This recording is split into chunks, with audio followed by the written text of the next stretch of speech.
Weekend eno okuva mu liigi ez'enjawulo emipiira egiri egikutte abantu omubabiro okusingira ddala ogwa Manchester United ne Arsenal nga ttiimu zino teziri makambugu. Wazze wabaawo okulwanagana wakati w'abatendesi ba ttiimu zino zombiriri, Jose Mourinho ne Arsene Wenger, olw'ekiruyi buli omu kyalina ku munne. Abasajja bano bwe basisinkana bateerawo ddala embeera ey'ebbugumu wakati waabwe ekiragira ddala nti tebakwatagana.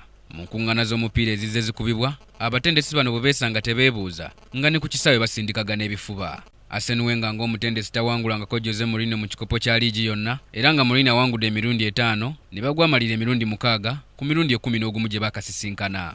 Ku mulundi guno omupiira guno buli omu agwesunze, era nga ttiimu zombi ziwera nkolokoto buli omu okutunda mu katimba ka munne omulundi ogusukka mu gumu. Abamu ku bazannyi mpajiruwaga mu ttiimu ya Manchester United tebagenda kusamba mupiira guno, nga Zlatan Ibrahimovic yaweza kaadi eza kyenvu 5, ye Luke Shaw, Marouane Fellaini, Antonio Valencia ne Wayne Rooney babusibwabusibwa lwa buvune. Ate mu Arsenal Hector Bellerin ne Sant Cazorla si bakusamba mupiira guno olw'obuvune. Emipiira emirala egigenda okuzannyibwa ku weekend eno mu liigi ez'enjawulo mwe muli Dortmund ng'egenda kuttunka ne Bayern Munich mu liigi emanyiddwa nga Bundesliga mu Bugirimaani, Atletico Madrid yakuttunka ne Real Madrid mu liigi emanyiddwa nga La Liga mu Spain, so nga AC Milan yakuttunka ne Inter Milan mu liigi emanyiddwa nga Serie A mu Italy. Ku lwa Kingdom TV, Brian Musoke amalindirire.